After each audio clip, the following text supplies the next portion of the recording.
करती हूँ, उनको नमन करती हूँ, वंदन करती हूँ। आपके आने से इस कार्यक्रम की जो शोभा बढ़ी है उसके लिए मैं बहुत ही आप लोगों का हार्दिक आभार व्यक्त करती हूँ। बाबा साहब की 134वीं जयंती के उपलक्ष्य में आप सबको बहुत मंगल कामनाएं, हार्दिक बधाई और शुभकामनाएं। और बाबा साहब के प्रति जो हम लोगों का जो एक नज़रिया है, हमारे अलावा हम तो लेकर चलते ही हैं, बट अदर्स लोगों में जो मैंने उनको एक चेंज होते हुए जो देखा है, उसका भी आप लोगों का जो संघर्ष रहा है, जो आपने सड़कों पे आके जो आपने परिश्रम किया है, उसी का ये अथक प्रयासों का फल है कि सभी लोग बाबा साहब के बताए हुए मार्ग पर चलने को प्रेरित होते हैं और चलते हैं। इस अवसर पे ज़्यादा न कहते हुए बस इतना ही कहूँगी कि बाबा साहब क्या नहीं दिया उन्होंने। बाबा साहब के लिए तो कुछ कहना अपने मुँह से ही मैं कह रही हूँ कि गागर में सागर भरने के समान है। बाबा साहब ने धर्म दिया, बाबा साहब ने एक इतना विस्तृत संविधान दिया है आप लोगों को, जिससे कि मैं कह रही हूँ वर्ल्ड का नंबर 1 संविधान दिया था बाबा साहब ने, और उसमें सब कुछ है। कोई ऐसी चीज नहीं है, हमारे अधिकार, हमारे कर्तव्य, हमारे जिसे कहते हैं धर्म का अधिकार, हर चीज का अधिकार है।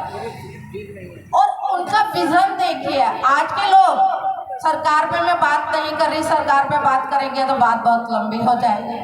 बात यह है कि उनका विजन देखिए, उस समय महिलाओं को वोट का अधिकार दिया और महिलाओं की आगे की परिस्थितियों को देखते हुए उनको मैटरनिटी लीव की व्यवस्था की, जो कि कोई सोच भी नहीं सकता। जहां महिलाओं को जला के मारा जाता था जिस देश में, उस देश में महिलाओं को इतना सम्मान दिया गया, ये बाबा साहब ही थे जिन्होंने महिलाओं को, मजदूरों को, बच्चों को, ये दिहाड़ी मजदूरों को, सबके लिए एक अलग व्यवस्था बनाई, उन्हें उनके अकॉर्डिंग राइट्स दिए। बस हमें ज़रूरत है उन राइट्स को पहचानने की, बाबा साहब के दिए मार्ग पे चलने की। एक बहुत ही कड़वी बात कहूँगी, शायद किसी को बुरा लगे तो मुझे आप माफ़ कर दीजिएगा। बाबा साहब के संविधान के हिसाब से जो आपको राइट्स दिए हैं, उनसे हम लोग पढ़ते हैं, लिखते हैं, ये नहीं कि आज हम लोग सभी को फेस करने में कैपेबल हैं। बट दुख वहाँ पे होता है जहाँ पे हम इतने बड़े बड़े ऑफिसर बन जाते हैं, हम इतने बड़े बड़े बिजनेसमैन बन जाते हैं, लेकिन पॉश एरिया में रहने के बाद अपनी जाति को छुपाते हैं। मैं जिस एरिया में पॉश एरिया में रहती हूँ, वहाँ पे मुझे लोगों के माध्यम से पता चलता है कि हर दूसरा तीसरा घर मेरे अपने समाज का है, लेकिन यदि उनसे कभी आप बात करना चाहो तो वो बात को इधर उधर कर देते हैं। तो ये बहुत ही गलत जिसका इफेक्ट जाता है। मैं तो उन लोगों की जरा भी, मेरी निगाह में तो उन लोगों की जरा भी इज्जत नहीं है।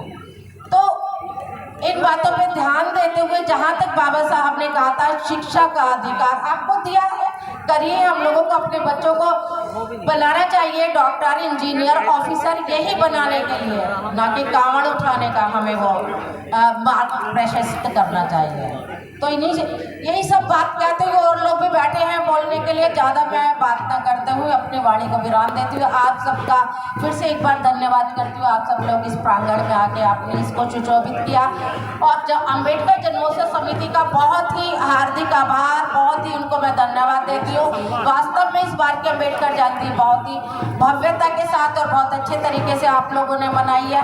मुझे पता चला है, पता क्या 2-2:30 बजे के करीब हम लोग गए हैं यहाँ से, बट मुझे पता चला है 4 बजे तक आप लोग यहाँ रहे हैं। कुछ लोग तो जन्मोत्सव समिति के और स्थायी समिति के लोग 6-6 बजे आज घर पे पहुँचे हैं। तो आप लोगों ने जो 11, 12, 13, 14, 15 का जो प्रोग्राम दिया है, उसके लिए आप बहुत बहुत साधुवाद के पात्र हैं। और आगे भी मैं कहती हूँ आप इसी तरह कार्य करते रहिए। आप सबको बहुत बहुत साधुवाद। जय भीम, जय भारत।